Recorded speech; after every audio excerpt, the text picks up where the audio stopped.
Olá pessoal, tudo bem? Quem está falando aqui é Tancredo Lins, do canal da Educação de Minas Gerais. Hoje eu vou apresentar para você o resumo da plenária que aconteceu no último dia no Assembleia Fiscaliza, dia 1º de dezembro, e que tratou sobre informações gerais sobre educação, rateio. Olha, gente, tem muita informação importante que nós vamos passar para vocês e também temos ali um recorte que eu fiz com as principais falas da deputada Beatriz Cerqueira, da secretária de Educação Júlia Santana e também de outros parlamentares que estavam ali participando do Assembleia Fiscaliza na Comissão de Educação, Ciência e Tecnologia. Acho que vale a pena acompanhar esse vídeo até o final e deixar como um registro importante, como falas, por exemplo, do governador Romeu Zema, tratando sobre a questão de um auxílio que porventura ele teria dado para os servidores. Olha, assunto aí que gerou uma certa polêmica nessa audiência. Vale a pena acompanhar esse vídeo até o final. Antes, eu vou pedir para que você faça a sua inscrição no canal da Educação, deixe um like e compartilhe o vídeo com todo mundo. Na tela para você. Eu queria prestar um agradecimento especial, presidente. A gente chega agora no momento de fechamento do calendário letivo do segundo ano, que o mundo enfrenta o período de pandemia. É algo muito importante para mim prestar esse agradecimento a todas as famílias, todos os estudantes, os professores, todos os profissionais de educação, toda a nossa equipe da secretaria que tem trabalhado arduamente. Está todo mundo muito cansado, imagino, pais, estudantes, professores, diretores de escola, todos os nossos técnicos de secretaria, todos os nossos subsecretários, superintendentes, mas a gente tem feito um trabalho do qual a gente se orgulha muito. Estamos num período aí de conclusão da aplicação das provas do SAEB, tendo um engajamento muito grande dos nossos diretores de escola, dos nossos professores, que estão fazendo um lindo trabalho em cada uma das escolas que foram reabertas na sua totalidade recentemente. Eu queria, então, pedir a gentileza de que houvesse a exposição da minha apresentação, lá já está naquele lado lá. Maravilha. Podemos passar, por favor, para esse primeiro slide. Então, a gente faz uma recapitulação das nossas ações de promoção do ensino no período de atividades remotas. Conseguimos manter toda a operação necessária e que se tornou reconhecida nacionalmente por uma pesquisa da Fundação Getúlio Vargas, como sendo uma das educações remotas que tiveram, a despeito de toda a dificuldade, maior alcance do Brasil, nas duas avaliações, tanto a avaliação de 2020 quanto a de 2021, nossas apostilas bimestrais, nosso aplicativo e nossa transmissão das 5 horas diárias de programação e sempre sendo refeita, melhorada ainda mais pelos professores do Se Liga na Educação, a quem eu também presto um agradecimento muito especial, porque tem sido uma operação, vocês podem imaginar, não simples de conseguir gravação de 4h30 diária de conteúdo inédito para apoiar professores e estudantes nesse período. Por favor. Conseguimos fazer também a aplicação do checklist nas escolas para preparar a retomada das atividades. É também algo que nos enche de orgulho no nosso estado de Minas Gerais, porque foi uma operação que não foi comum no resto dos estados brasileiros. A gente conseguiu fazer esse formulário, dando apoio a gestores e a profissionais de educação em cada uma das escolas, de muita clareza do que era necessário adaptar, e se tudo aquilo fosse adaptado, a gente conseguiria, sim, autorizar essa abertura. Muitas vezes a gente verificou, em alguns casos, secretários municipais e prefeitos utilizando, inclusive, o checklist que foi preparado pela Secretaria de Estado de Educação para conseguir dar conta, trazer o possível de tranquilidade nesse período que nos causa realmente tanta apreensão. Por favor. Tivemos, então, o início do ensino híbrido a partir dessa resolução que está disposta aí. No dia 21 de junho, a retomada gradual, né, tendo toda aquela atenção nesse período, era um período de adesão facultativa às famílias, aos estudantes, né, garantindo o distanciamento, com todo um início progressivo, em que a gente foi cuidadosamente, a cada 15 dias, fazendo o acompanhamento da variação epidemiológica, sempre de forma muito coordenada, com a Secretaria de Estado de Saúde. Isso nos trouxe, no momento da conclusão da vacinação dos profissionais de educação, né, e o avanço desse processo no nosso Estado,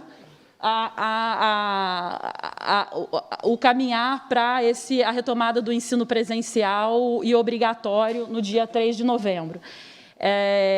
Isso sempre a gente observando os protocolos da saúde, com acompanhamento, como disse, muito, muito próximo da Secretaria de Estado de Saúde. Por favor. Algo que a gente também tem bastante, gosta muito de divulgar e gosta muito de compartilhar, esse trabalho muito importante que professores e diretores das escolas nossas vêm liderando no processo de busca ativa dos nossos estudantes, né? Tivemos no ano de 2019 a volta, o retorno de 14 mil estudantes para a sala de aula, ainda era um período presencial. Em 2020, aproximadamente 30 mil estudantes foram identificados e voltaram às atividades. Esses estudantes haviam sido identificados como faltosos no primeiro bimestre e conseguimos, né, com esse trabalho muito, muito intenso dos diretores e dos professores das escolas, trazê-los de volta. Aí tem a fotografia de 2 estudantes que estavam nessa condição, né? Em período de 2021, nós trouxemos esse número mais quebrado, por ser o número atualizado desse ano, fizemos um trabalho equivalente, conseguimos verificar, a partir da entrega, né, dos PETs, dos materiais complementares, das atividades complementares também, o retorno daqueles estudantes identificados como em vias de evadir e que conseguiram completar, né, da forma que é possível no momento, que era possível no momento, toda a sua carga horária e entrega das atividades. Por favor. Tivemos também como esforços nesse processo do fortalecimento das ações pedagógicas, né, a aplicação das avaliações formativas. Então, nós tivemos a avaliação diagnóstica realizada em março e 2 edições da avaliação trimestral, uma em junho e outra em setembro, com acompanhamento muito estreito das aplicações em cada uma das escolas. A gente obteve, foi muito positivo conseguir ter uma adesão bastante representativa, o que foi nos dando condição também de ver, né, de fazer adaptações para atenção no que se diz respeito ao reforço escolar, sobre o qual eu já vou falar em breve. Realizamos também 3 edições do Prêmio Escola Transformação, com a distribuição de 105 milhões às escolas premiadas, né, um reconhecimento que trazia aí a aferição do engajamento dos professores nas atividades remotas, na utilização das plataformas digitais para a aula, né, e nos estudantes, o engajamento nas avaliações formativas, sobre as quais eu falei recentemente. Tivemos aí muitas escolas recebendo recursos que vão trazer a possibilidade de passeios, né, de realizar as atividades externas às escolas, a instalação de rádio da escola, atividades muito, muito importantes para esse processo de reintegração dos estudantes nesse momento agora de restabelecimento das atividades presenciais. Por favor. O reforço escolar também foi algo que a gente não descansou nesse período em que as atividades ainda estavam no seu formato remoto ou híbrido. Iniciamos o ano com a turma já iniciando em abril, com adesão de 25.239 estudantes. Em agosto, conseguimos trazer mais 14.317. Temos essa marcação de agosto, porque foi um momento em que as atividades começam a ser híbridas, né? Os senhores lembram um momento que eu falei aí um pouquinho mais atrás. E em outubro, no momento em que a gente consegue estabelecer as atividades de reforço escolar presenciais, né, necessariamente presenciais, temos um aumento muito expressivo, né, mais do que 100% do aumento de estudantes no reforço escolar. Já temos aí, então, mais de 90 mil estudantes matriculados nesse reforço escolar, com resultados muito positivos que, presidente, quando for o interesse, eu tenho todo à disposição e interesse também de mostrar, comparando o estudante que, ambos estudantes, né, se o estudante A e o B, foco do reforço escolar, aquele que passou a fazer parte do reforço, nós conseguimos ter um maior processo de devolução, de entrega, de devolução do material realizado, que a gente percebe um maior aproveitamento, né? Todo esse processo nesse período agora de atividades remotas e híbridas. E temos também essa visão daqueles que ainda seguiam em progressão continuada no ano passado. Vocês vão se lembrar que a gente fez um processo contínuo, né? Que muitos dos estudantes que não haviam conseguido completar o seu ano de 2020 têm o feito agora no ano de 2021. Então, José e Maria, que estão no reforço escolar, Maria, que entrou, conseguiu concluir, né, mais rapidamente o seu processo de progressão continuada, porque estava tendo esse amparo nas turmas de reforço escolar. Então, é algo que a gente conseguiu implantar, garantir o engajamento e já vem medindo resultados muito positivos a despeito de toda a situação, toda a situação que a gente vem enfrentando agora. Por favor. Em relação à expansão do ensino médio de tempo integral, é algo que a gente se orgulha muito, né? Recebemos em 2009 a rede com 77 escolas de ensino médio de tempo integral, 12 mil vagas. Vocês vão se lembrar que eram escolas que não tinham sequer a merenda estadual garantida, né? As escolas sobreviviam exclusivamente de PNAE, esse, né? O Programa Nacional de Alimentação Escolar, que é um programa do governo federal que nada mais é do que a complementação do recurso estadual que o Estado tem a obrigação de conceder. Então, o tempo integral fake, porque não havia alimentação, era uma situação muito sofrida para aqueles diretores de escola. Nós conseguimos multiplicar por 8, né? Tanto o número de matrículas quanto o número de escolas, e já estamos tendo aí muito bons resultados, inclusive a gente tem recebido frequentemente os deputados nessa sinalização do quanto tem sido importante para os prefeitos também a expansão do ensino médio de tempo integral vinculado à educação profissional, trazendo mais dinamismo também ao processo de início, né, de inserção no mercado de trabalho desses nossos estudantes e de dinamismo da economia local. Por favor.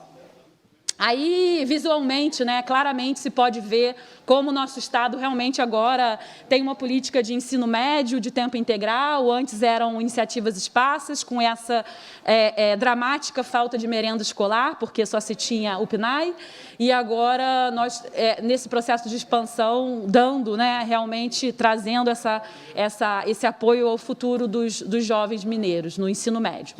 Por favor. Implantamos também, né, como parte desse processo de investimento no estudante de ensino médio, um programa de oferta de cursos técnicos de qualificação profissional, com a oferta de mais de 75 mil vagas em 110 municípios. Tivemos aí a adesão de mais de 70 mil estudantes. Claro que houve, né, uma busca mais intensa em algumas localidades do nosso Estado. Nosso objetivo agora é conseguir expandir nos municípios em que a gente ainda não conseguiu ofertar, porque eventualmente não houve cadastramento de alguma instituição, e também promover a adesão naqueles municípios onde a gente teve, porventura, algumas vagas né, não preenchidas. Então, estamos bastante satisfeitos com esse processo. Houve uma necessidade, nesse início de período, de algumas adequações em relação a fluxo, de realização de repasses às instituições, mas já estamos aí com o processo todo concluído, com as instituições pagas e bastante satisfeitos com isso. Por favor. Em relação à valorização profissional, eu trago um resumo das situações, nós podemos entrar mais detalhadamente aí no processo, no decorrer da nossa conversa. As férias-prêmio foram anunciadas, com a quitação do passivo de 701 milhões de reais a 25 mil servidores contemplados. Era algo, né, deputados, que a categoria vinha solicitando, né, o sindicato recorrentemente, e nos deu muita alegria conseguir essa certeza de que seria possível seguir realizando esse esse pagamento, restabelecendo, né, todos os compromissos relacionados a 13º. É importante dizer, né, que esse ano a gente anunciou, né, o processo de quitação do 13º ainda no ano vigente, concluir, né, as 8.000 nomeações em 718 municípios em todas as superintendências regionais e fazer o anúncio da concessão de para mais de 3.000 servidores do Adverb, que era algo que estava sendo devido já há muito tempo, né? Então, em 2 anos e meio de gestão, 2 anos e 9 meses, a gente consegue quitar algo que era dramaticamente devido aos servidores da educação por uma administração, né, que tinha, né, esse discurso de muita proximidade ao servidor e havia deixado tantas dívidas com o servidor da educação mineiro. Por favor. Em relação aos investimentos de infraestrutura, então, concentramos aí 2,3 bilhões de reais em algo que me deixa muito satisfeita, é ver diretores de escola mais tranquilos agora, não tendo o drama de procurar saber como é que ele ia cozinhar a comida, porque não se podia comprar, né, os insumos para fazer a comida com o dinheiro, o único dinheiro que ele recebia, que era o PNAE. Tivemos as adaptações todas realizadas em escola com esse apoio do programa de manutenção predial, em que a gente destinou mais de 90 milhões às escolas, conseguimos fazer, né, dar certeza aos estudantes e profissionais que as escolas poderiam ser abertas, porque dispusemos desse recurso. Realizamos, então, né, o Prêmio Escola Transformação, sobre o qual eu falei recentemente.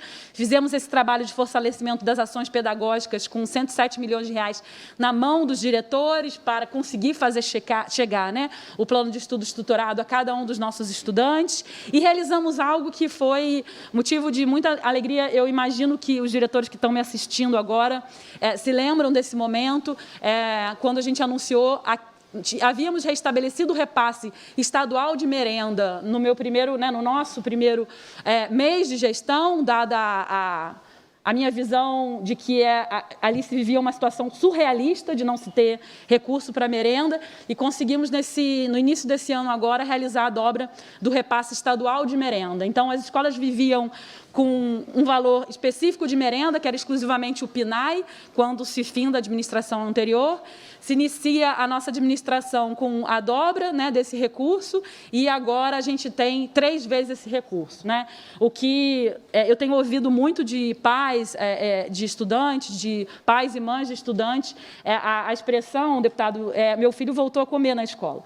Né? É algo que nos deixa bastante felizes e orgulhosos, dada a situação de profundo surrealismo que era anterior de não se ter recurso estadual de merenda. Por favor.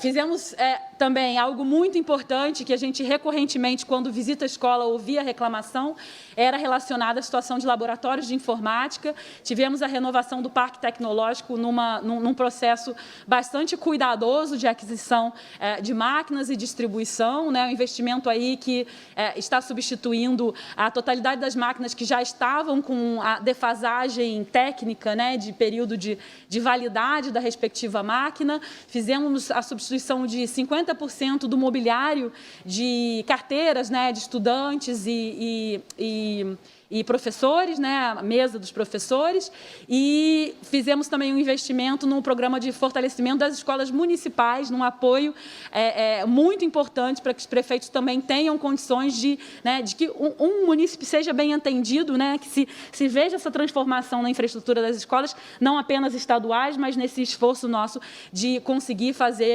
apoiar essa trajetória dos estudantes de uma forma contínua. Por favor.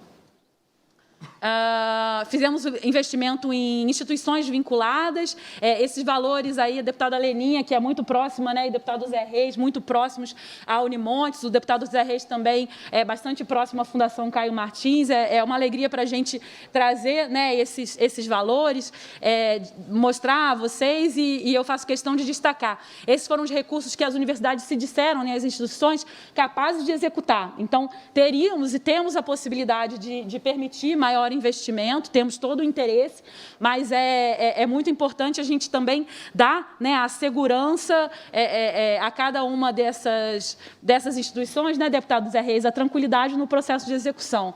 Os valores podem parecer, porventura, mas se a gente fizer, né, um cálculo dividindo por número de estudantes, até fica bastante próximo, mas é só para destacar que foi a partir de um processo de solicitação das instituições. Por favor.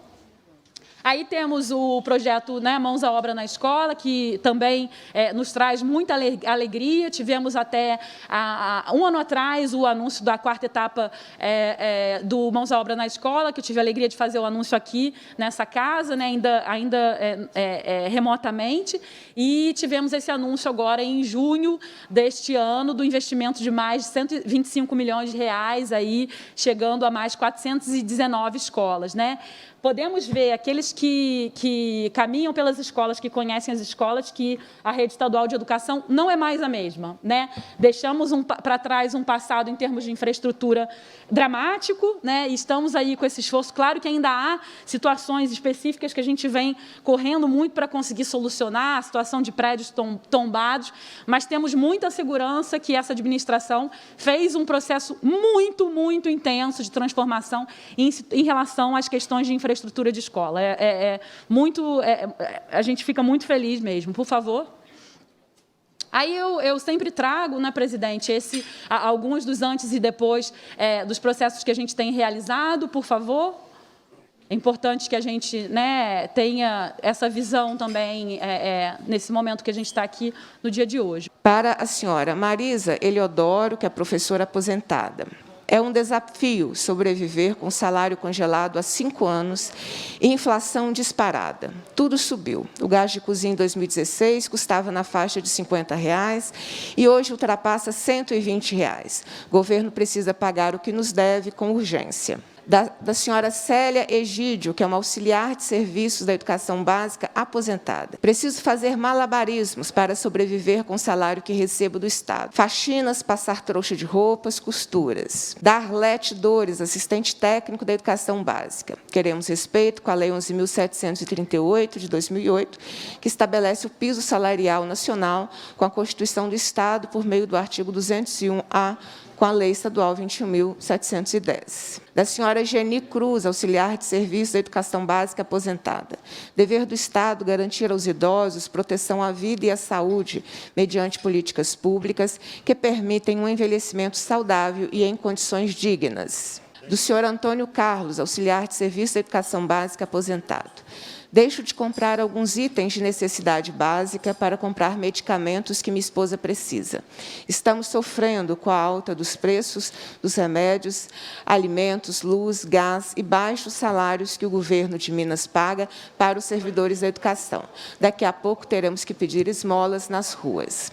Acho que a do senhor Antônio Carlos é a última manifestação que nós temos, e todas que se relacionam à questão salarial.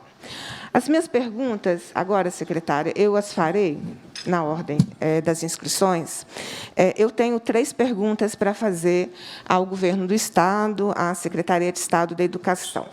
Tem uma, eu quero colocar um vídeo rapidamente, para que a gente tenha a dimensão completa do que foi anunciado e, portanto, vai embasar a minha pergunta. Boa noite. Gostaria de saber o que Romeu Zema acha dos professores que utilizaram recursos particulares para manter o ensino remoto, REAMP, funcionando.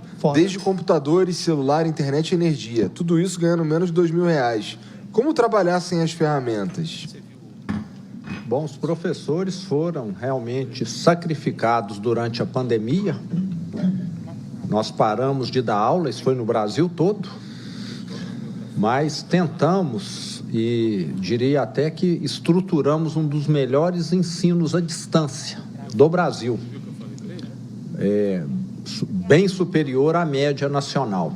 Disponibilizamos tanto por internet, quanto por TV, quanto por material impresso, porque nós temos localidades em Minas Gerais, distrito de pequenas cidades, que o sinal de internet nem telefone celular chega. E nós sabemos que alguns professores tiveram de fazer um esforço, né? Mas assim, eu não vi nenhum professor reclamar que ele gastava gasolina e que ele parou de gastar. né? Teve esses casos também, né? Muita gente deslocava, passou a ficar em casa trabalhando, não precisou. E alguns tiveram de gastar mais com internet, mas o Estado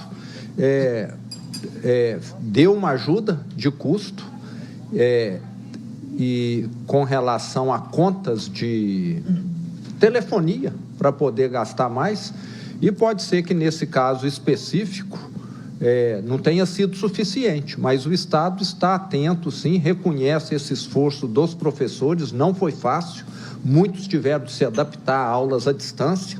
Bem, Júlia, eu já tive a oportunidade de fazer esse questionamento aqui direto ao governador e aqui também aos colegas parlamentares que são da base do governo.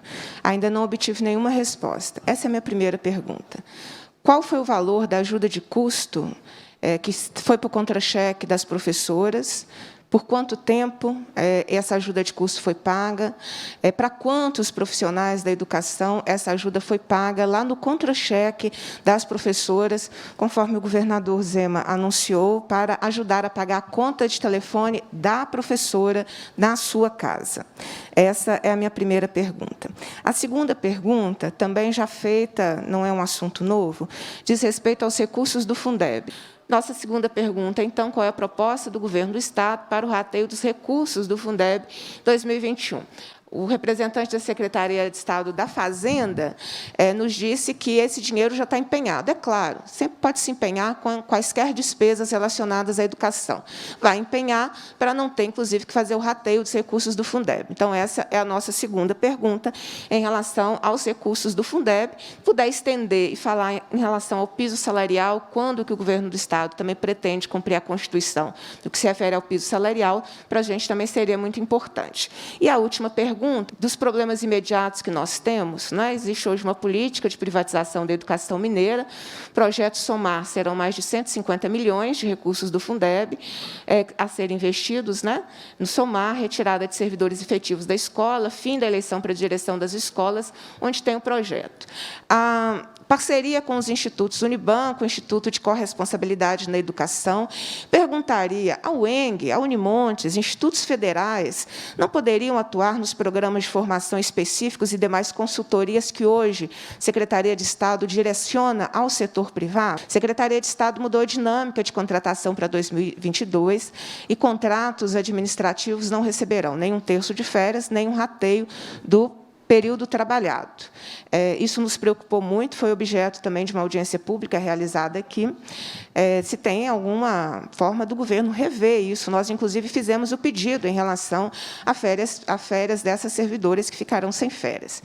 Um problema que chegou muito a mim também, imagino que aos outros colegas parlamentares, é o Memorando 87, que cobra toda a reposição da carga horária do período da onda roxa, das auxiliares de serviço de educação básica, que não são responsáveis pela pandemia, nem pelo coronavírus, nem pela necessidade da suspensão das atividades presenciais. Qual é a necessidade de impor às auxiliares essa punição de reposição de carga horária até o ano que vem?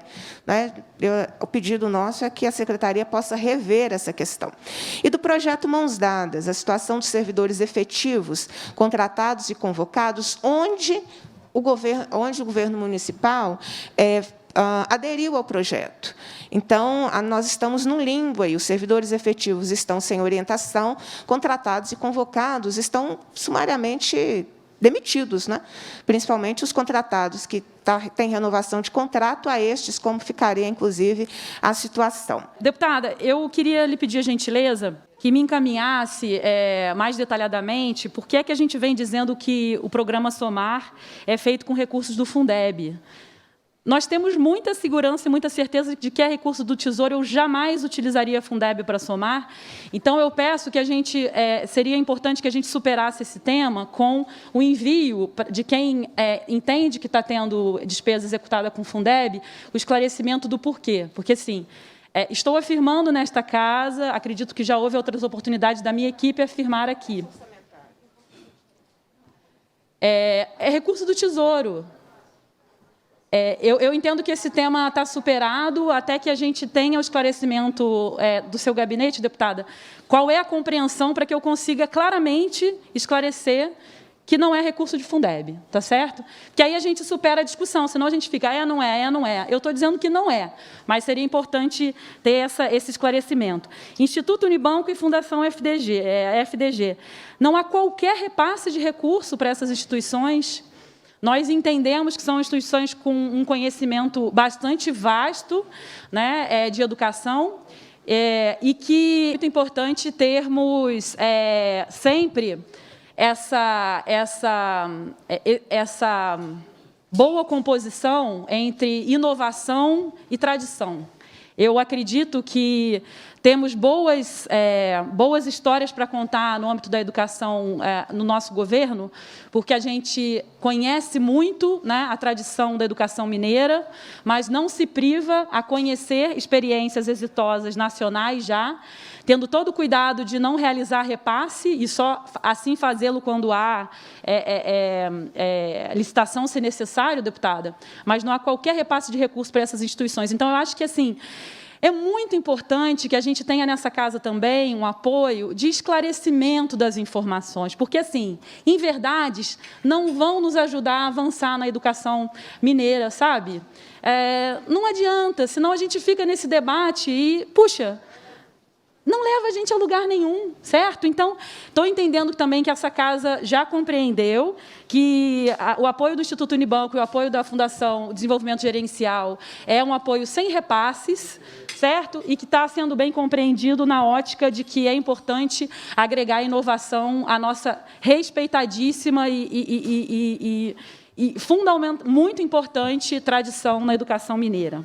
Sobre os recursos, sobre o apoio tecnológico aos professores. Eu acho que, naquela fala do governador, o que ele quis dizer em relação a apoio, né, foi no que diz respeito à situação de navegação patrocinada do aplicativo. Nós fomos um dos estados que primeiro começou com a oferta da navegação patrocinada, né? Tentamos muito, viu, deputada, conseguir fazer o repasse de auxílio e verba indenizatória aos profissionais da educação, mas estávamos impedidos pela Lei Complementar 173. Né? Esse foi um tema bastante discutido, viu, deputada, junto com a CEPLAG. É uma lei federal que nos impedia realmente de realizar verbas indenizatórias nesse contexto. Mas tudo que foi possível a gente conseguiu. Né? Então, essa é a explicação. Não conseguimos pela inviabilidade jurídica, administrativa, no que diz respeito à verba indenizatória. Para fechar, já estou ultrapassando aqui os meus minutos, queria solicitar, deputada, que verificasse no site da Secretaria de Fazenda a publicação do novo relatório resumido de execução orçamentária, que sinaliza que nós estamos já com a execução de 63,8% do nosso Fundeb. Tenho, como secretária de Educação, bastante tranquilidade de lhe dizer que, com a folha de dezembro e o 13º, cumpriremos o piso dos 70%, piso esse, né, que é importante muito dizer, houve uma variação de 10 pontos percentuais em relação à lei do Fundeb, conseguimos cumprir, incluindo, né, mais alguns profissionais da educação, mas estamos bastante satisfeitos com essa publicação no dia de hoje do REREL pela Secretaria de Fazenda. Muito obrigada. Viu, deputado Gustavo Valadares, nós fizemos um debate completamente sem sentido no plenário. Eu apresentei uma emenda pedindo que os recursos do Fundeb não fossem utilizados para o SOMAR. Vossa Excelência defendeu posição contrária, Vossa Excelência ganhou, eu perdi. A secretária está nos informando que não seriam recursos do Fundeb. Mas são, secretária. Código 23, na Lei do Orçamento 2022, votado pela Casa. Projeto SOMAR está no Código 23, está votado, foi apresentado pelo governo, votado pela Assembleia, é recurso do Fundeb. Eu posso passar à senhora depois o código direitinho, é recurso do Fundeb. Nós fizemos esse debate no plenário. Eu ganhei, deputado Gustavo Valadares fez encaminhamento contrário, exatamente defendendo a utilização de recursos do Fundeb para a privatização da educação. Eu perdi, ele ganhou. Da fala do governador, ele foi muito claro. Ajuda de custo para a professora pagar a conta de telefone dela. E alguns tiveram de gastar mais com internet, mas o Estado deu uma ajuda de custo e com relação a contas de telefonia para poder gastar mais, e pode ser que, nesse caso específico, não tenha sido suficiente, mas o Estado está atento, sim, reconhece esse esforço dos professores, não foi fácil, muitos tiveram de se adaptar a aulas à distância. Não foi do conexão, não foi de algo fornecido pelo Estado. E gerou uma informação que não correspondeu à vida e à realidade do contra-cheque da maioria, né? Não vou dizer de todos, quem sabe alguém tenha recebido. As professoras não receberam ajuda de custo para pagar a sua conta de telefone. E gerou uma informação errada, dando a ideia à sociedade que os professores tinham recebido dinheiro, uma ajuda de custo, durante o ensino remoto. Por isso, eu fiz essa pergunta, já fiz ao governador e aguardo a resposta do governador para tomarmos as medidas cabíveis, porque ele afirmou, por isso que eu pus o vídeo, ele afirmou que pagou uma ajuda de custo para as professoras para ajudar a pagar a conta de telefone delas, né? Não foi nada relacionado à escola. E aqui, nós acabamos de abrir a página da Secretaria da Fazenda. O relatório do 5º bimestre não está publicado. Vamos aguardar, às vezes, durante essa Assembleia Fiscaliza, ainda publicam. Secretária, a deputada Beatriz colocou já diversas questões que também é de nosso interesse resolver, mas eu queria insistir um pouco nessa questão do Fundeb, do rateio, né, do 1 bilhão e 800 milhões aqui que foi apresentado, deputada. Porque ontem eu vim tentando acompanhar a audiência pública, eu estava em trânsito para Belo Horizonte, mas o Tribunal de Contas do Estado, né, através do seu conselheiro do órgão, ele deixou claro que é possível oferecer aos profissionais de educação alguma forma de valorização salarial, seja por meio de um reajuste, né, do salário ou mesmo de um abono. Eu me lembro aqui, deputada, eu sou professor, além do Estado, também da rede municipal de Juiz de Fora.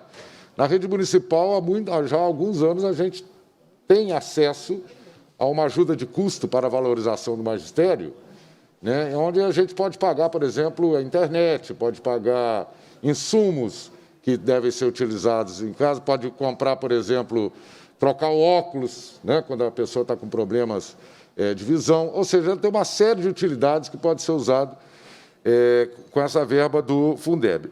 Eu queria saber exatamente, porque ainda não foi respondido claramente, né, qual que é a intenção da Secretaria de Estado de Educação com relação a esse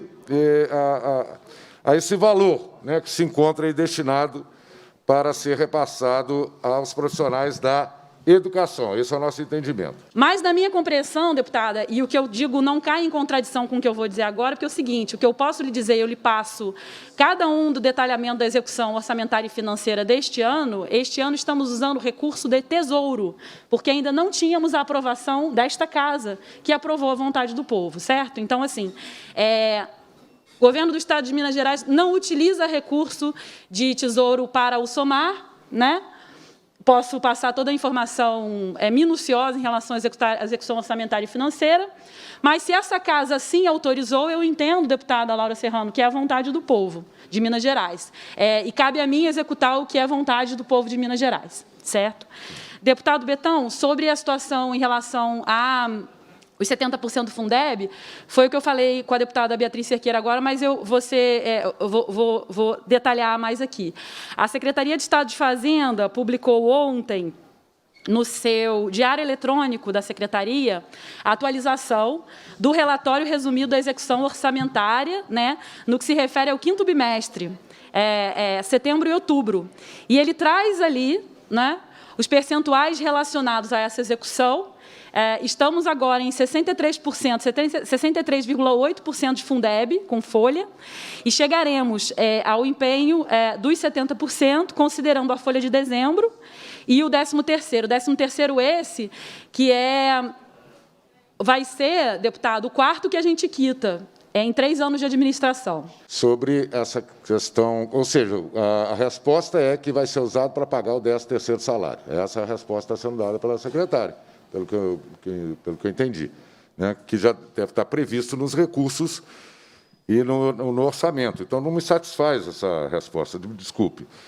Deputado, eu entendo que eu lhe respondi sim a situação dos 70%. Né? A gente vai realizar o pagamento de um 13º, o que não é trivial. A gente tanto sabe que não é trivial que a administração anterior deixou um 13º inteiro para essa administração pagar, né? Desse partido que o senhor conhece bem. Então, assim, pagar 13º, esse recurso vem de um recurso chamado Fundeb, nós estamos cumprindo os 70% que nos é determinado, certo? Então, assim, o dinheiro que vem para pagar, o recurso que vem para pagar o 13º, ele vem de um recurso que eu preciso ter para que eu consiga pagar o 13º, né? Algo que é minha obrigação e que não, muitas vezes, né, em alguns casos, se compreendeu, em algum caso específico, se compreendeu que não era uma obrigação. Então, eu não consigo, né, realizar um reajuste a despeito de todo o merecimento, viu, deputado? Se eu não consigo honrá-lo posteriormente, né? Foi o que aconteceu quando a gente viu o Estado fazendo um reajuste para os professores, muito merecido, mas não conseguindo honrar depois. Eu imagino quantos professores passaram a aumentar os seus compromissos, né, financeiros, contando com aquele salário, que na própria administração que apoiou esse aumento não conseguiu honrar. Então, estou lhe dizendo que, sim, cumpriremos o que é determinado juridicamente, viu, deputado? Com essa atualização do REREL de hoje, a gente tem essa segurança, né, a partir da Secretaria de Fazenda, viu? Nada disso é totalmente de responsabilidade da Secretaria de Educação, por isso que eu menciono aqui para o senhor o REREL do 5º bimestre, nesse sentido. Secretária, eu fiz duas perguntas, que é sobre a questão do memorando 87 das auxiliares de serviço e a questão de 1/3 de férias também são dos contratados, né, que não receberiam agora no início do ano. Tem alguma resposta? Deputada, esse eu também preciso verificar mais detalhadamente. Foram muitas perguntas que a senhora fez no processo, não consegui tomar nota de todas, mas... O memorando 87 é aquele que fala sobre a obrigação da reposição da onda roxa para as auxiliares de serviço. Eu lhe passo mais informações. E a questão de 1/3 de férias, já foi nos informado em audiência que os contratados da educação, no caso, né, não receberão, porque os contratos estarão renovados, só receberão quando gozarem as férias, o que não será no início do ano. Então, se no decorrer dessa Assembleia Fiscaliza nós pudermos ter essas duas respostas, seriam importantes, são muito concretas. O que eu vou pedir aqui para a minha equipe, que já está assistindo, o que eu lhe digo inicialmente, a gente, se porventura não conseguiu fazer algum desses pontos, é por restrições jurídicas, mas eu lhe trago mais informações até o fim da audiência. Nós vamos aguardar. Um PISA indica como está ranqueada a qualidade da nossa educação em relação aos outros países do mundo. O projeto Somar é fundamental porque ele busca trazer experiências de sucesso que aconteceram nos outros países, que muitas vezes a gente acaba mencionando que a qualidade da educação dos países, como Estados Unidos, como Austrália, etc., e o efeito hoje, a colocação do Brasil no PISA é muito aquém do que deveria. O Somar, ele busca trazer experiências de sucesso, aplicadas com muita cautela, num projeto piloto, mas dando a oportunidade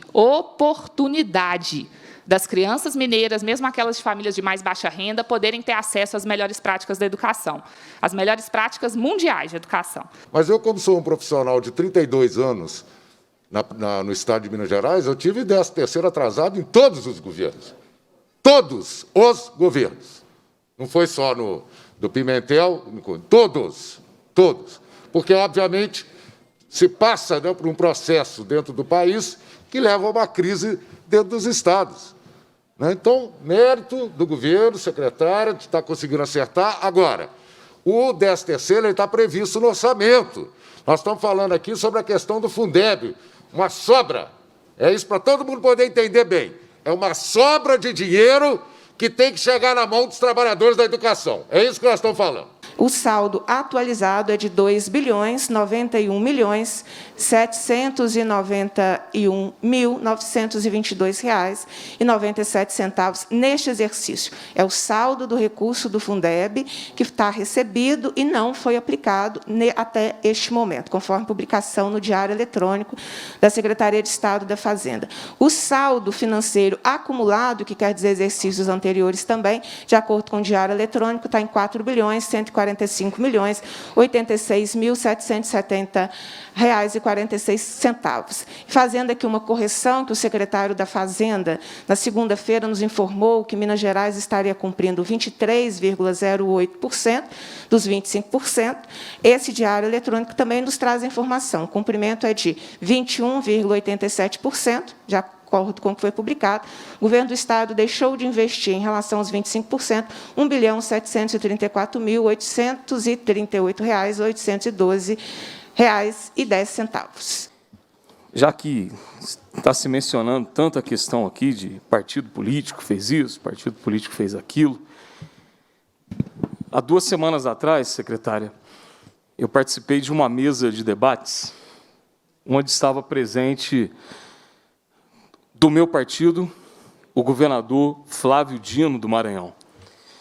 Relatei isso aqui em recente audiência pública, e o governador dizia o seguinte, nessa mesa de debates, que no primeiro ano de governo dele houve uma sobra de recursos, e aí a secretária de Planejamento chega para ele e diz assim: governador, nós vamos realizar o sonho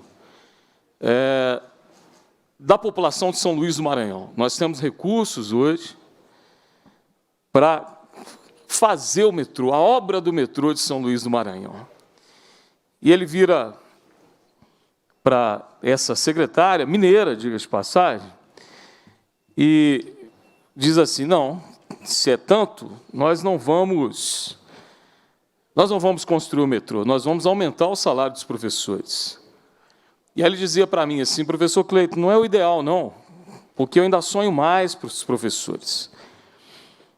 Porque os professores hoje do Maranhão estão com um salário de R$ 6.500 líquido. Mas ainda vamos chegar naquilo que o professor merece. Estou dizendo isso, secretária, porque eu tenho ouvido aqui essa questão do governo que paga o 13º. Eu quero parabenizar o governo por pagar o 13º, do governo que colocou o salário em dia do servidor, mas é bom lembrar que isso nada mais é do que obrigação. Se os outros governos não o fizeram, eles estão completamente errados. Se o governo anterior não fez, ele cometeu crime contra o servidor e contra a classe dos professores. Mas eu estou dizendo isso, secretária, para fazer aqui uma reflexão, porque eu acho que a senhora e o governador têm uma oportunidade ímpar na história da condução da educação desse Estado. Ímpar porque nós estamos falando de recursos do Fundeb que aumentaram consideravelmente por conta da emenda 108, e, dicas de passagem, nós temos que parabenizar o Congresso Nacional, a professora Dorinha, que, à frente da Comissão de Educação, tive a oportunidade de trabalhar com ela, enquanto secretária do Estado do Tocantins, porque nessa questão do rateio do Fundeb havia uma grande dúvida que pairava sobre essa casa, sobre as câmaras de vereadores, se esse recurso que assobra poderia estar vinculada nesse rateio à questão de um abono ou até mesmo da questão de um aumento salarial para os professores.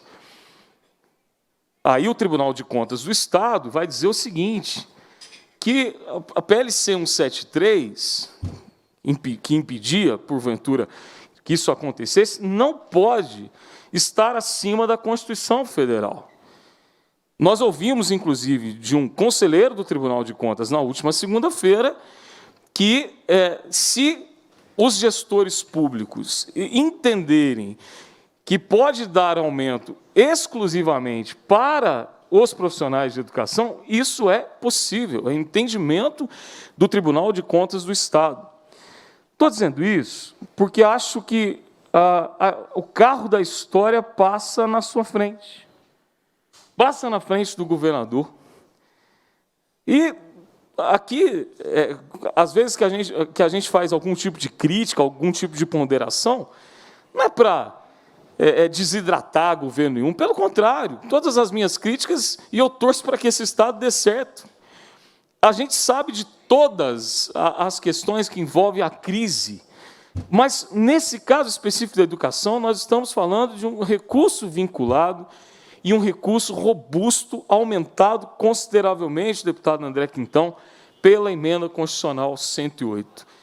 Quem faz gestão em educação, nesse momento, deputado Gustavo Valadares, está diante de uma grande vantagem, proporcionada por essa inovação trazida na Constituição Federal.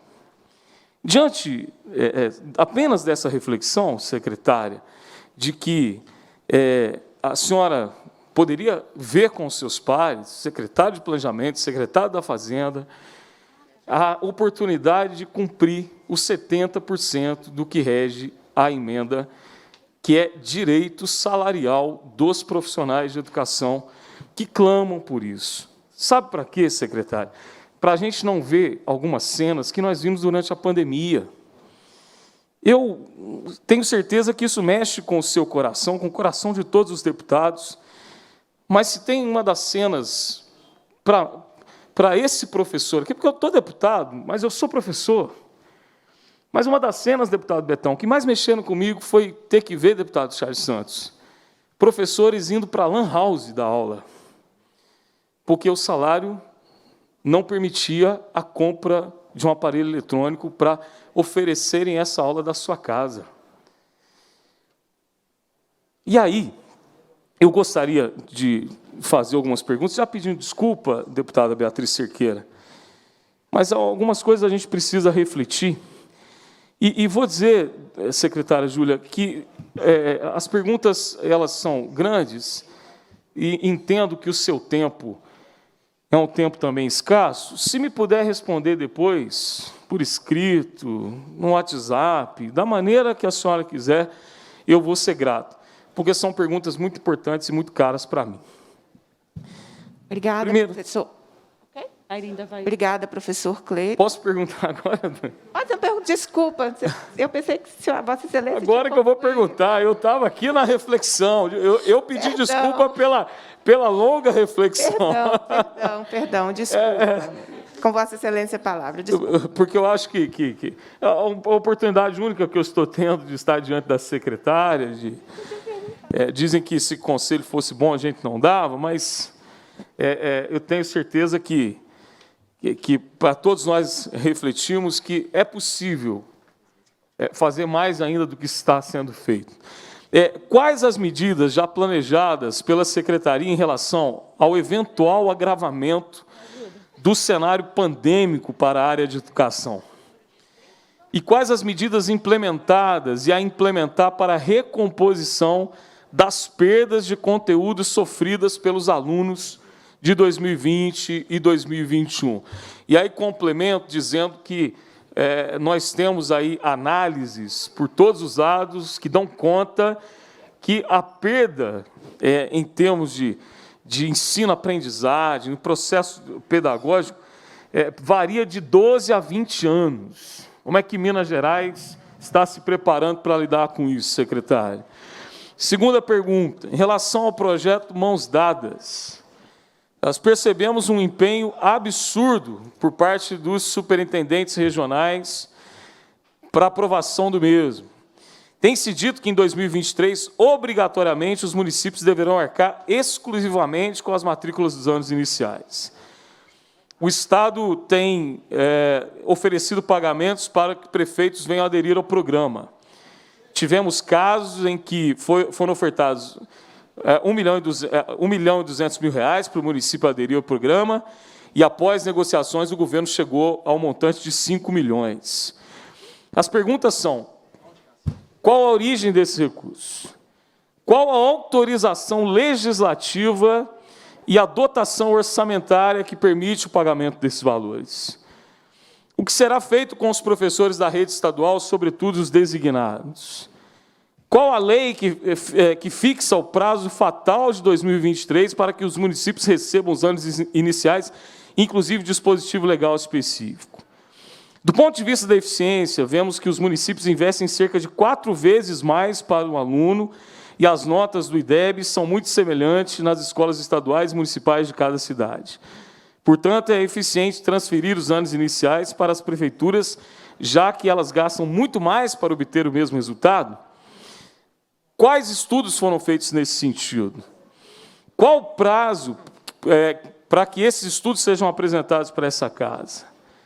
Há estudos que comprovaram que os municípios terão recursos para suportar o recebimento dos anos iniciais?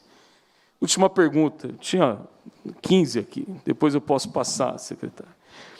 Sobre a ordem de serviço número 8 de 2020, que determinou a instauração de processos administrativos contra os diretores e diretoras apostilados e que fizeram a opção remuneratória da Lei 21.710 de 2015. O parecer da AGE apresentou duas opções à Secretaria: instaurar os processos administrativos sob o risco de reversão da decisão de inconstitucionalidade que até o momento não transitou em julgado e aguarda julgamento definitivo no Tribunal de Justiça, e recursos aos tribunais superiores, ou aplicar o entendimento correto e aguardar a decisão definitiva. De quem foi a determinação para a edição da OS 8 de 2020? A secretária tem notícias dos impactos emocionais causados por essa ordem de serviço para os aposentados de 70, 80 e mais de 90 anos de idade? A secretária tem notícias que cerca de 50 dessas diretoras aposentadas faleceram nos últimos meses, algumas pela Covid, mas a maioria por problemas cardíacos agravados pela ansiedade e depressão, especialmente pela iminência da perda de mais de 50% da sua renda? Porque a OS 08, embora absolutamente legal, ainda não foi anulada pela Secretaria. Reitero, não foi da AGE a ordem para instaurar os processos administrativos contra esses diretores, porque o parecer não impõe essa determinação. Portanto, de quem foi? Da Secretaria de Governo? Da CEPLAG? E qual a real motivação em empurrar as dívidas para frente às custas da dignidade desses diretores e diretoras que tantos serviços prestaram à nossa educação? O senhor começou falando que aqui a gente está falando muito de partido político, que fez isso ou aquilo. Eu não estou falando de partido político porque não é a minha especialidade, eu estou falando de administrações, né? E essa, modestamente, é a minha especialidade. Eu sou uma gestora pública e consigo fazer essa avaliação de que houve duas administrações distintas em relação à educação do nosso Estado, né? Então, só para... Meu ponto aqui é em relação a questões de administração, de gestão, certo? E aí, eu queria trazer o senhor para esse debate, que é extremamente importante. Quando a gente vai falar de gestão, entram questões de detalhe que são muito importantes. Eu tive essa informação sobre o reajuste dado pelo governador Flávio Dino, a quem eu respeito muito pelos esforços de melhoria da gestão de um Estado, né, que estava numa situação muito frágil. Mas qual é o ponto, deputado? O governador Flávio Dino promoveu o reajuste aos professores, exclusivamente os professores efetivos, que no seu Estado, no Estado dele, é um percentual absurdamente mais baixo, né, do que o percentual de Minas. Salvo engano, gira em torno de 5%, no máximo 10% de efetivos. E foi exclusivamente para eles que ele concedeu esse reajuste, né? Eu imagino que o senhor, como sendo um deputado que preza por todo esse processo, seja muito igualitário em relação a efetivos e contratados, o senhor não apoie esse ponto, né? Porque eu fui me informar disso, deputado, porque eu também realmente tenho esse grande sonho de resolver essa questão, de conseguir promover esse processo. Mas eu não acho justo a gente promover o reajuste para uma parcela muito pequena, né, e anunciar nacionalmente como se fosse para todos, certo? Então, assim, eu acho que esse ponto em relação ao reajuste de Minas do Amazonas, nós precisamos mergulhar um pouquinho mais nesse detalhe, porque é aquela coisa, a solução está sempre nos detalhes. Se a gente conseguir avançar nesse processo, a gente tem um bom caminho. Mas acho que tanto eu quanto o senhor concordamos que não seria prudente fazer um aumento exclusivamente aos efetivos, sendo eles um percentual tão pequeno. Me parece que foi por isso que ele conseguiu. Tá certo? Em relação a situação dos 70%. A gente falava aqui no início da audiência, né, que foi publicada uma atualização do REREL pela Secretaria de Fazenda à tarde de ontem no Diário Eletrônico e esta manhã. Não está, porque não está ainda. Houve um problema na internet, mas acabaram de me informar que regularizaram. De qualquer forma, no Diário já foi disposto, como a deputada Beatriz Cerqueira comentou, e vamos conseguir cumprir os 70%. Né? E temos todo o interesse de esclarecer para essa casa como isso será feito, mas o percentual, o senhor vai ver que já está bastante distinto em relação à publicação anterior e com o que eu falei no início do nosso debate. A folha de dezembro e o 13º, que é a nossa obrigação, a gente vai conseguir chegar a esse 70%. Jamais admitiria, sabe, deputado, fazer um processo de investimento em outros setores e descumprir algo que, para mim, pessoalmente, é tão importante. Muito obrigada.